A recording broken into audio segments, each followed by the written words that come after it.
ka ba natatakot for your own health? Dahil alam naman natin medyo yung mga katulad po ninyo na health worker din na matatawag at saka eto nga na nagbibisita sa mga maraming tao, posibleng ma-infect ng COVID-19 lalo ngayon sa panahon ngayon, doktora.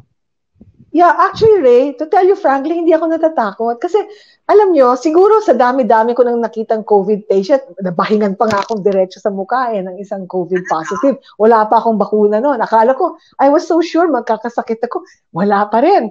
So, siguro malakas ang hopefully, knock on wood, baka mausog. Malakas ng resistensya ko. Tapos ngayon, nabakunahan ako. Ako ang isa sa unang nagpabukuna sa Pilipinas. March 1 sa PGH, 5 kami. Ako yung number 4. No? Ako yung babae doon. No? Nauna yung aming director, si Gap Legaspi. Tapos marami, sina Eric Domingo, FDA director, si Edsel Salvana. Tapos ako,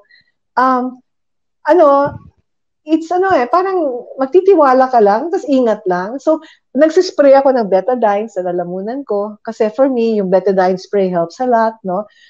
Kung masyadong maraming tao at nakikita mo pa rin na umuubo sila or everything, I just wear my mask. Pero kung medyo malayo naman, tinatanggal ko yung mask ko kasi gusto ko naman na makita nila ang aking ngiti, no? Kasi iba kasi kung makita mo yung ngiti ng tao kaysa wala, kaysa ganun, di ba? Tapos makita mo, nagiging mas human, mas warm, di ba, ang muka. So okay na yon sa akin, no? And then, at least malayo ng konti sila, but may microphone, mga 2 meters away, I take out my mask para magsalita.